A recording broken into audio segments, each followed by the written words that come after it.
ہوتی ہے کہ اور بدن جیسا ہے، ٹھیک ہے، ڈھکا رہتا ہے، چھپا رہتا ہے کپڑے سے، لیکن یہ چہرہ جو ہے نا یہ ذرا اچھا رہے، ہر آدمی کی فکر ہوتی ہے۔ اور دراصل یہ چہرہ ہمارے اندرون کا ترجمان بھی ہوتا ہے۔ خط کا مضمون بھانپ لیتے ہیں لفافہ دیکھ کر، چہرہ دیکھ کر معلوم ہو جاتا ہے کہ اندر کی کیفیات کیا ہے، اندر کا غم چہرے پر نمایاں ہو جاتا ہے۔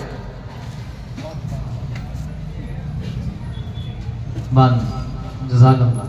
بیٹھ جائیے آپ یہیں بیٹھ جائیے، یہیں بزرگ آپ نہیں بٹھائیے، تشریف رکھیں، آپ یہیں آپ میرے پاس بیٹھ جائیں، یہاں بیٹھیے، میرے پاس بیٹھ جائیے۔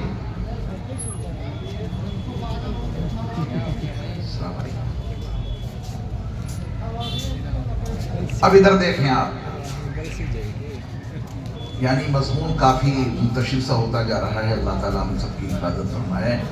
تو آدمی کی کوشش یہ ہوتی ہے کہ چہرہ ذرا اچھا بنا کر کے رکھے، اندر کا غم چہرے سے نمایاں ہو جاتا ہے اور اندر کی خوشیاں بھی چہرے سے ظاہر ہو جاتی ہیں۔ قرآن مجید میں اس فیس کا اور چہرے کا تذکرہ مختلف زاویوں سے موجود ہے، ٹھیک ہے نا؟ تو ذرا وہ قرآن کے بیان کردہ چہروں کو سمجھ لیجئے، اس کے بعد دعا کرا دی جائے گی انشاءاللہ۔ فرض کیجئے ایک بہت خوبصورت چہرہ، گورا سفید چہرہ، اس سے یہ کہا جائے کہ یہ سامنے ایک کمرہ ہے، اس میں مت جانا، اگر تم اس کمرے میں چلے گئے تو تمہارا ایک گورا چہرہ بالکل کالا ہو جائے گا، یہ صاف شفاف چہرہ سیاہ ہو جائے گا۔ یہ سمجھا دینے کے بعد کوئی بندہ اس میں جائے گا نہیں، اس میں نہیں جائیں گے، چہرے کی کھال بگڑ جائے گی، کالا ہو جائے گا، پشبردہ ہو جائے گا، غم کے آثار نمایاں ہو جائیں گے، گرد و غبار آ جائے گا، اس کے اوپر دھواں چمٹ جائے گا، پورا فیس بیکار ہو جائے گا۔ اس کمرے میں کوئی جانے کی ہمت نہیں کر سکتا، کیوں؟ چہرہ سب کو پیارا ہوتا ہے۔ کسی کالے چہرے والے سے یہ کہا جائے کہ یہ ہے ایک ایسا روم، بیوٹی پارلر کا بڑا اچھا انتظام ہے، اور جاؤ اندر، باہر نکلو گے تو ایک کالا پن سفیدی میں تبدیل ہو جائے گا، تمہارا چہرہ چمک اٹھے گا، کالی ختم ہو جائے گی، تمہارا چہرہ بالکل گورا ہو جائے گا۔ تو بندہ اس میں جانے کی کوشش کرے گا کہ نہیں؟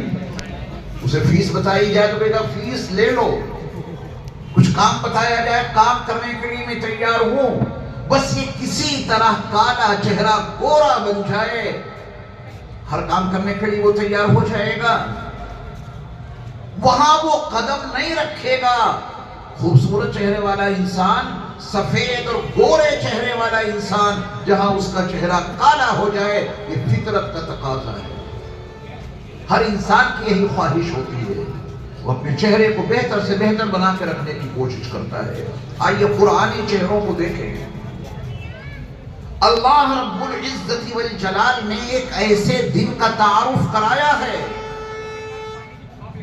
جس دن کچھ چہرے بہت سفید ہوں گے، وہ دن آئے گا، ضرور آئے گا، کائنات کی کوئی طاقت اس دن کے برپا ہونے سے روک نہیں سکتی، وہ دن آئے گا، ضرور آئے گا، جس میں انسانوں کے چہرے بڑے گورے ہوں گے، سفید ہو جائیں گے، اور وہ دن ایسا بھی ہوگا کہ اس میں کچھ لوگوں کے چہرے بالکل سیاہ ہوں گے، کالے ہو جائیں گے۔ قرآن کے الفاظ میں دیکھیں اس حقیقت کو، یوم تبیض وجوہ وتسود وجوہ، وہ دن آئے گا، ضرور آئے گا، جس میں کچھ چہرے سفید ہو جائیں گے اور کچھ چہرے کالے ہو جائیں گے۔ کون سے چہرے سفید ہوں گے، کن بنیادوں پر سفید ہوں گے، اور کون سے چہرے ہیں جو بالکل سیاہ اور کالے ہو جائیں گے، اور ان کے وہ کالے چہرے کیوں کالے ہوں گے؟ قرآن نے اس کو اجاگر کیا۔ یہ دنیا کی جو چمڑی ہے اس کی کوئی حیثیت نہیں، یہ تو اللہ تعالیٰ نے شناخت کے لیے، پہچان کے لیے ہمارے اور آپ کے وجود، ہمارے اور آپ کے بدن اور اس کی چمڑی کا رنگ بدل دیا ہے، اور یہ میرے اللہ کی نشانیوں میں سے ایک نشانی ہے۔ وَاخْتِلَافُ أَلْسِنَتِكُمْ وَأَلْوَانِكُمْ، یہ تمہاری بولیاں جو الگ الگ ہیں، یہ تمہارے اللہ کی نشانیوں میں سے ایک نشانی ہے، اور یہ تمہارے کلر الگ الگ ہیں، یہ بھی تو اللہ کی نشانیوں میں سے ایک نشانی ہے۔ انسان ہے، کسی خطے کے انسانوں کو میرے اللہ نے بالکل گورا بنا دیا اور ان کی چمڑی سفید بنا دی، اور کسی علاقے کے لوگوں کے بدن کو میرے رب نے کالا بنا دیا، سیاہ بنا دیا۔ اس کی کوئی حیثیت نہیں ہے۔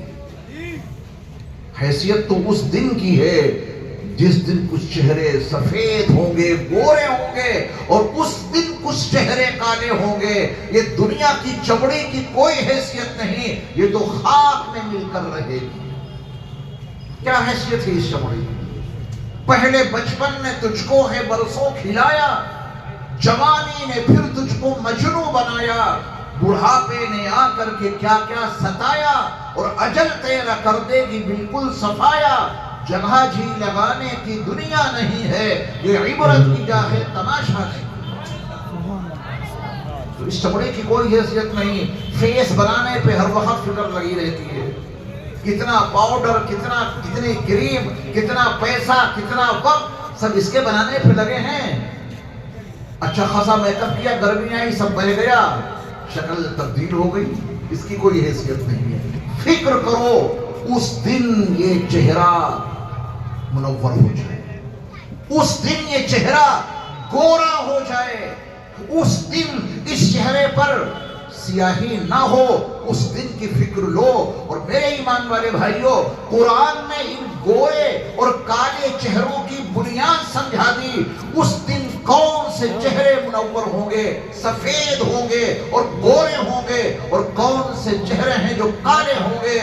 ایمان ایک ایسا نور ہے، ایمان ایک ایسا نور ہے، ہوتا تو وہ دل میں ہے، لیکن جب ہمارا اور آپ کا رب میدان محشر میں ہمیں اور آپ کو جمع کرے گا تو آج کا یہ ایمان کا نور اس چہرے کو، آپ کے چہروں کو اس میدان محشر میں چمکا کے رکھ دے گا۔ ایمانی نور سے چہرے منور ہو جائیں گے، ایمان کے نور سے چہرے سفید ہو جائیں گے۔ یہ ایمان کی خاصیت ہے۔ ایمان کو پختہ رکھو، مضبوط رکھو، اپنے ایمان کو شکوک و شبہات سے بچا کے رکھو، اعمال صالحہ کو برپا کرتے رہو۔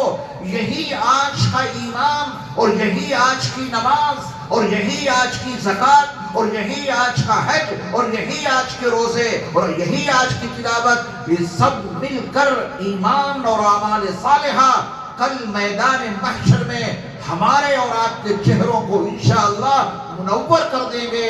یوم تبیض وجوہ، اس دن کچھ چہرے سفید ہوں گے۔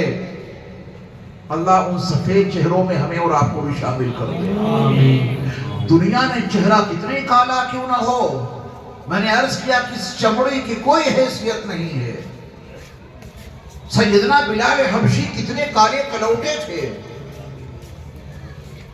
اس نسل کے لوگ آج بھی افریقہ میں جتنے موجود ہیں ان کی چمڑی بڑی کالی ہوتی ہے، آپ کے بالوں میں وہ سیاہی نہیں ہے جو ان کی چمڑی میں سیاہی میرے رب نے رکھی ہے۔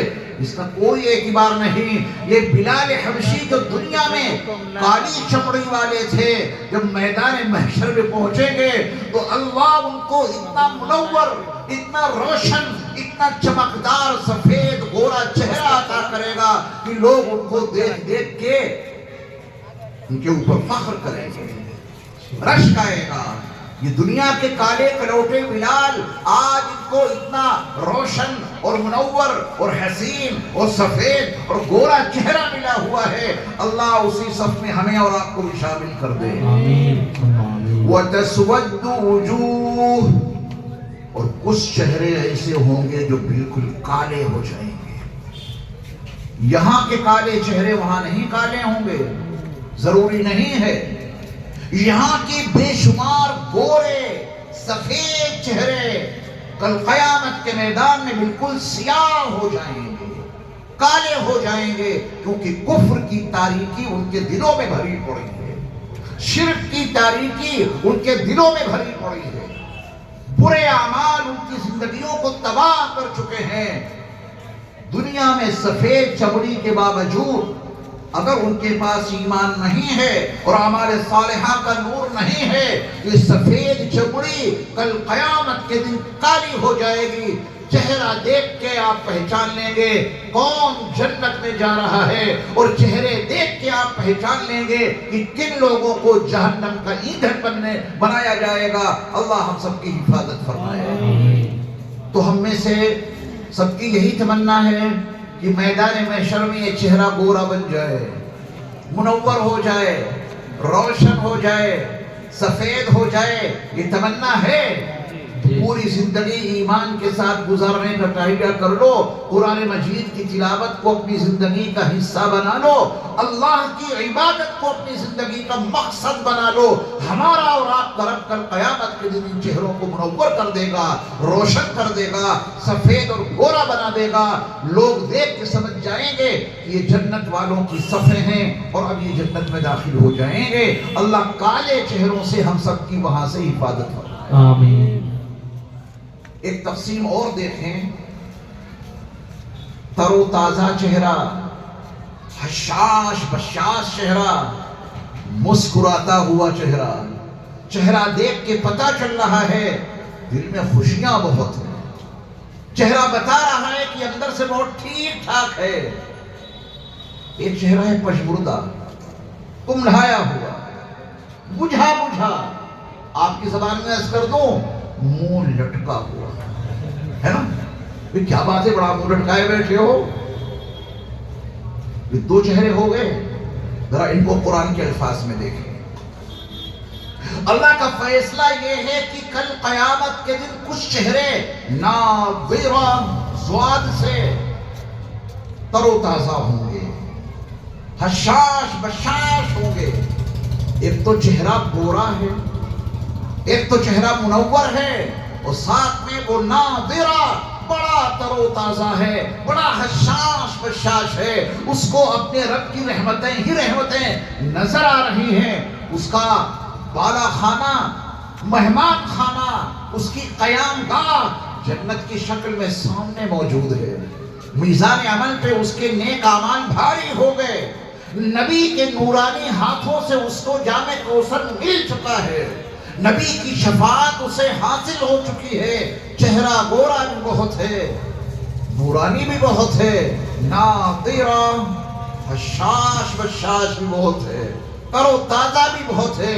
میرے رب نے کہا کہ پھر اس کے مد مقابل وَوُجُوهٌ يَوْمَئِذٍ بَاسِرَةٌ، یہ حشاش بشاش اور تر و تازہ چہروں کے بالمقابل کچھ چہرے ایسے ہوں گے جو بڑے پشمردہ ہوں گے، کملائے ہوئے ہوں گے، ان کے منہ لٹکے ہوئے ہوں گے.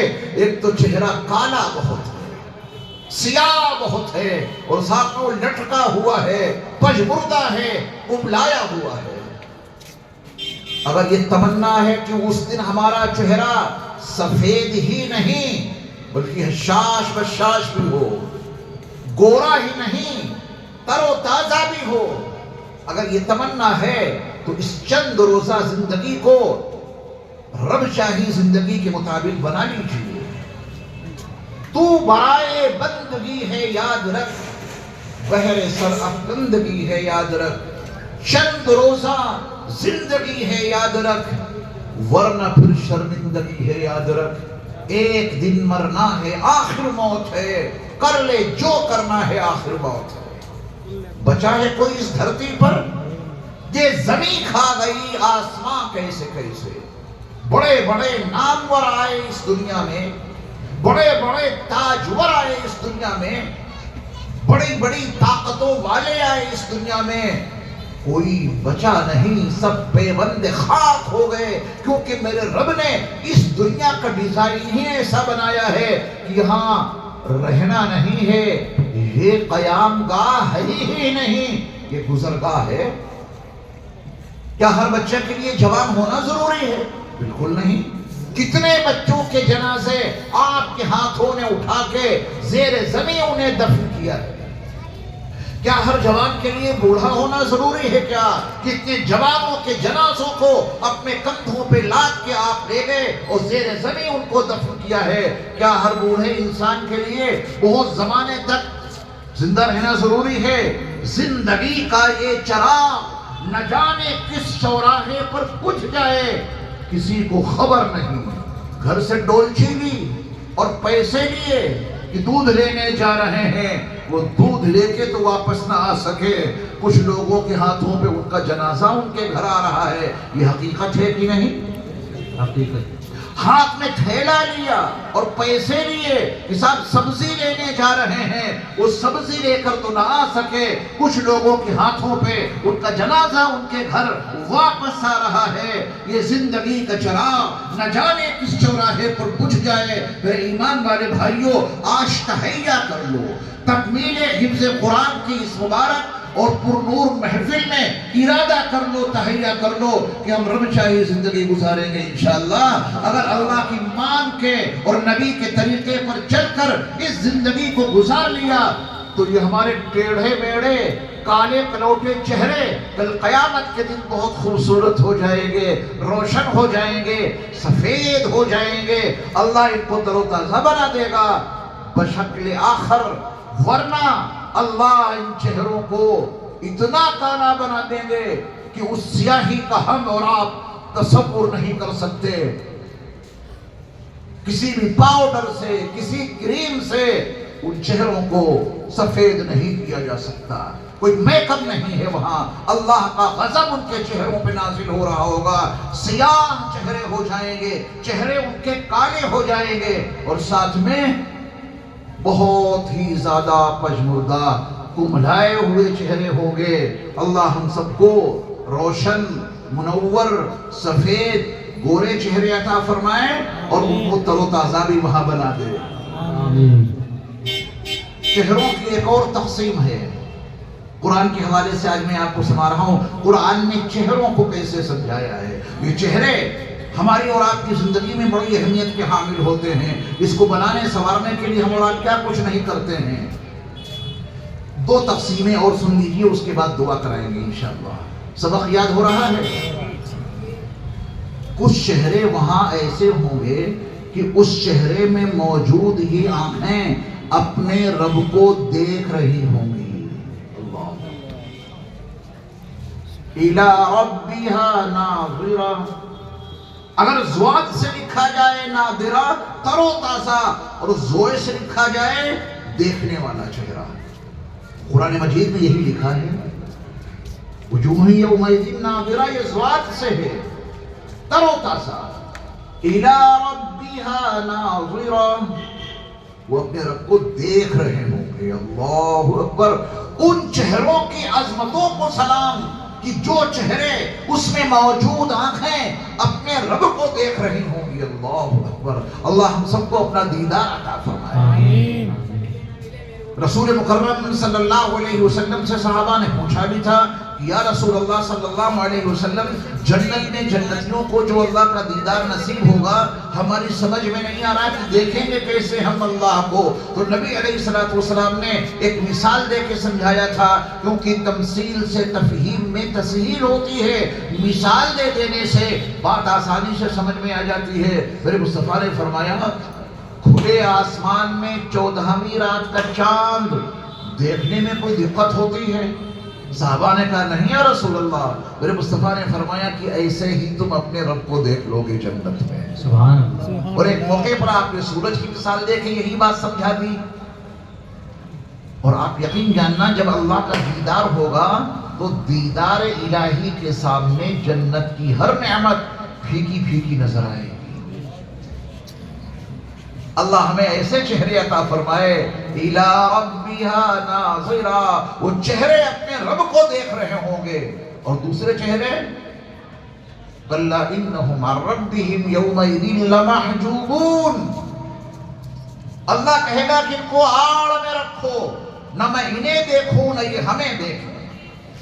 ان کو آڑ میں کر دو، ان کے اوپر اللہ کی کوئی نظر رحمت نہیں ہوگی، نہ دیکھنے سے یہ مراد ہے، نظر رحمت سے انہیں محروم کر دیا جائے گا اور وہ اللہ کے دیدار سے محروم کر دیے جائیں گے۔ کیوں؟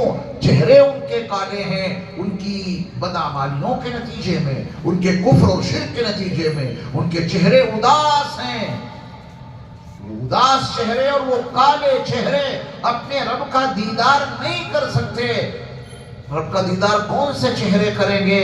جو سفید ہوں گے، ایمانی نور سے منور ہوں گے، اعمال صالحہ کی برکت سے گورے ہوں گے اور بڑے تر و تازہ ہوں گے۔ یہ چہرے اپنے رب کا دیدار کریں گے، اور کچھ چہروں کو اللہ آڑ میں کر دے گا، ان کو آڑ میں کرو، انہیں اپنا دیدار نصیب نہیں کیا جائے گا۔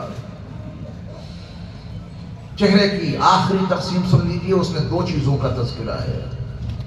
وجوہ یومئذ مسفرہ ضاحکۃ مستبشرہ، تین صفات کا تذکرہ آ گیا۔ ایسے چہرے ہوں گے جیسے ابھی ابھی سپید صبح نمودار ہو رہا ہے، وہ چہرے مسکرا رہے ہوں گے، ہنس رہے ہوں گے۔ ہنستا ہوا چہرہ کتنا اچھا لگتا ہے۔ میرے مصطفیٰ علیہ الصلوۃ والسلام جب مسکراتے تھے تو کتنا ہی غم زدہ انسان کیوں نہ ہو، میرے مصطفیٰ کی ایک مسکراہٹ کو دیکھ کر اس کا سارا غم کافور ہو جاتا تھا۔ اللہ نے مسکراہٹ میں بڑی خاصیت رکھی ہے، حکم ہے مسکرا کے ملا کرو، یہ صدقہ ہے۔ نبی علیہ السلام نے مسکرا کے ملاقات کرنے کو صدقہ قرار دیا ہے۔ اب آپ کسی کے پاس پہنچے بڑی عقیدت کے ساتھ، بڑی محبت کے ساتھ، کہ کچھ غم ان کے سامنے رکھیں گے، کچھ پریشانیاں رکھیں گے اور حضرت کچھ ان سے گفتگو کریں گے تو ہمارا غم ہلکا ہو جائے گا۔ آپ وہاں پہنچے تو وہ صاحب پہلے سے ہی بڑے تن طراق کے ساتھ، بڑے جاہ و جلال کے ساتھ، بڑے خوف اور رعب کے ساتھ موجود ہیں۔ آپ وہاں پہنچے، ان کو دیکھ کے آپ اور زیادہ ڈر گئے۔ یہ نبی کی سنت کے خلاف ہے، قرآنی زندگی کے خلاف ہے۔ مسکرا کے ملا کرو۔ کوئی ملاقات کرنے آئے، حشاش بشاش ہو جاؤ۔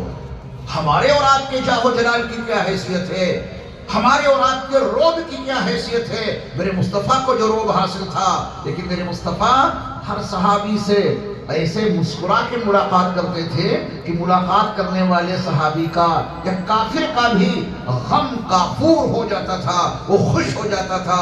اور ملنے والے ہر شخص کا فیصلہ یہ ہوتا تھا، جو میرے مصطفیٰ سے مل کے آتا تھا اس کا فیصلہ یہ ہوتا تھا، اس کا وجدان یہ کہتا تھا کہ سب سے زیادہ نبی مجھ سے محبت کرتے ہیں۔ سبحان اللہ۔ ہم نے کچھ بزرگی کا معیار ہی بدل لیا، گئے انہوں نے اور زیادہ ڈر پیدا کر دیا۔ اتنے رعب کے ساتھ، جاہ و جلال کے ساتھ میں بیٹھے ہیں کہ بندہ باہر سے ملنے کے لیے آیا ہے، اس سے مسکرا کے بھی نہیں مل سکتے۔ یہ کون سا طریقے زندگی اپنایا ہے؟ اپنے نبی والا طریقے زندگی اختیار کرو۔ کوئی ملنے کے لیے آئے تو ذرا مسکرا کے مل لیا کرو، اس کا غم کافور کر دیا کرو۔ یہ نبی صلی اللہ علیہ وسلم کی سنت ہے۔ آج یہاں مسکرا کے ملو گے ایمان والوں سے تو کل قیامت کے دن آپ کا رب آپ کو مسکراتا ہوا چہرہ قیامت کے دن عطا کر دے گا۔ ضاحکۃ مستبشرہ، ہنسو، مسکرا کے ملو، لوگوں کے غموں کا علاج بن جائے آپ کی مسکراہٹ اور آپ کا ہنسنا۔ یہاں ہنس کر ملو گے ایمان والوں سے، کل قیامت کے دن اللہ تمہیں ہنسا کر رکھے گا، بہت خوش اور خرم ہوں گے، چہرے پہ بشاشت ہوگی۔ جو ان کو بشارتیں مل نہیں ہوں گی اس کے نتیجے میں وہ بے پناہ خوش ہوں گے، اس خوشی کو لفظوں میں بیان نہیں کیا جا سکتا۔ ان کے مد مقابل چہرے کیسے ہوں گے؟ وَوُجُوهٌ يَوْمَئِذٍ عَلَيْهَا غَبَرَةٌ تَرْهَقُهَا قَتَرَةٌ، کچھ چہرے ایسے ہوں گے کہ ان کے اوپر گرد و غبار چھایا ہوا ہوگا، گرد و غبار پڑا ہوگا، اور اس گرد و غبار کے اوپر دھواں چھایا ہوگا۔ یہ کون سے چہرے ہیں؟ ان کے پاس ایمان نہیں، اعمال صالحہ نہیں۔ بس میرے ایمان والے بھائیوں، یہ چند روزہ زندگی جو ہمیں اور آپ کو ملی ہے، اس زندگی کو اللہ کی مرضی کے مطابق گزارو۔ اور اس بات کو توجہ سے سنیے گا، زیادہ فلسفوں میں مت گھسو، فلسفوں کے اندر زیادہ جانے کی کوشش نہ کرو۔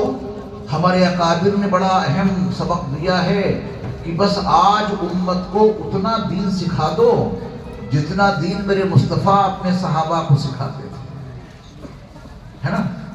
آج آپ کو فلسفے میں الجھا کے رکھ دیا گیا، آپ کن لوگوں کو فالو کرنے لگے سوشل میڈیا کے حوالے سے کہ وہ ڈاکٹر صاحب نے دیکھیں یہ نقطہ بیان کیا ہے، انجینئر صاحب نے یہ نقطہ بیان کیا ہے، ان نقطوں میں الجھ گئے اور نبی والے دین کو چھوڑ بیٹھے۔ نبی کتنا دین سکھاتے تھے شروع میں؟ ایک صحابی آئے، بہت دور ان کا گھر تھا، راستے میں دشمنوں کا علاقہ تھا، 4 مہینے وہ جنگ نہیں کرتے تھے، جو حرمت والے مہینے تھے، دشمن بھی سامنے آ جاتا تو نہیں مارتے تھے، اور مہینہ اگر ہوتا تو پھر وہ انتقام لے لیتے تھے۔ تو وہ آئے حرمت والے مہینے میں، دشمنوں کے علاقے سے نکل کے نبی کی بارگاہ میں پہنچ کے مدینہ منورہ میں کہا کہ یا رسول اللہ صلی اللہ علیہ وسلم، بار بار تو آ نہیں پائیں گے، راستے میں دشمنوں کا علاقہ ہے، یہ حرمت والا مہینہ مجھے ملا تو آپ کی بارگاہ میں آ گیا، مجھے اتنا دین سکھا دیجئے کہ میں اس پہ عمل کر کے کامیاب ہو جاؤں اور اپنی قوم کو، اپنی بستی کے لوگوں کو وہ دین سکھا دوں تو وہ بھی کامیاب ہو جائیں، اتنا دین سیکھنے کے لیے آپ کے پاس آیا ہوں میں۔ تو نبی صلی اللہ علیہ وسلم نے کیا سکھایا؟ لا الہ الا اللہ محمد رسول اللہ، اشہد ان لا الہ الا اللہ و اشہد ان محمدا عبدہ رسولہ۔ اس بات کی گواہی دے دو کہ اللہ کے سوا کوئی معبود نہیں، اور اس بات کی گواہی دے دو کہ حضرت محمد صلی اللہ علیہ وسلم اس کے بندے اور اس کے رسول ہیں۔ اور دیکھو 5 وقت کی نماز پڑھنا، روزے رکھنا، صاحب نصاب ہو تو زکوٰۃ دے دینا، اور زیادہ مالدار ہو حج کر لینا، بس اتنا دن سکھایا۔ کہا کہ جاؤ۔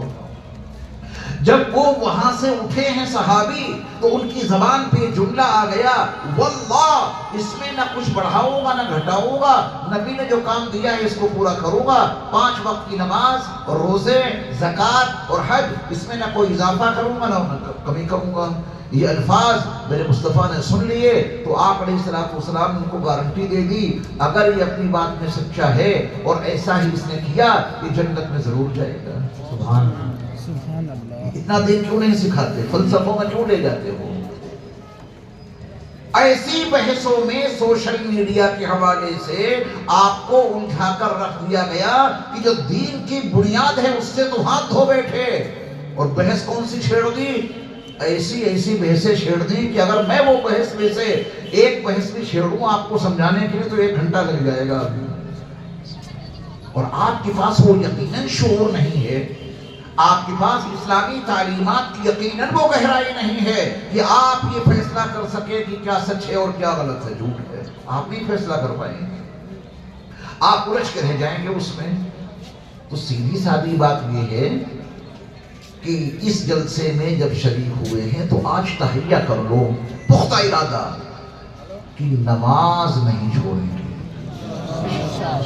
یہ ہے اصل اسلام، اصل دین یہ ہے۔ کیا نبی کے زمانے میں ایک تصور بھی تھا کہ کوئی نماز چھوڑ دے گا مسلمان؟ بالکل نہیں۔ بڑے بڑے منافق پہلی صف میں نظر آتے تھے تاکہ ان کا نفاق چھپا رہے، اگر نماز نہیں پڑھیں گے تو ان کے کفر اور نفاق کو کون چھپائے گا؟ کسی منافق کی ہمت نہیں ہوتی تھی کہ وہ نماز چھوڑے، تہیہ کر لے کہ نماز ضرور پڑھیں گے اور اسی سے چہرے منور ہوں گے انشاءاللہ۔ کچھ اور ہیں چیزیں، لیکن پہلے بنیادیں تو مضبوط ہو۔ ان کمزور بنیادوں پہ آپ کوئی مضبوط عمارت نہیں کھڑی کر سکتے۔ اللہ کی وحدانیت کا پختہ یقین، حضرت محمد صلی اللہ علیہ وسلم کی رسالت کا مکمل یقین، اور پھر نماز جیسی مطلوب ہے ویسی پڑھنی ہے، کھٹپٹ والی نہیں۔ صلو کما رأیتمونی اصلی، نماز ایسی پڑھو جیسی مجھے پڑھتے ہوئے دیکھتے ہو، یہ مستقل موضوع ہے۔ تو کلمہ مومن بن گئے۔ ایک جملہ یاد رکھیے گا، ایمان بڑھایا جاتا ہے بنایا نہیں جاتا ہے۔ جملہ یاد رکھیے، ادھر دیکھیے، ایمان بڑھایا جاتا ہے بنایا نہیں جاتا۔ آپ ایمان بنا سکتے ہیں کیا؟ ایمان بنانے کی کوئی چیز ہی نہیں، ایمان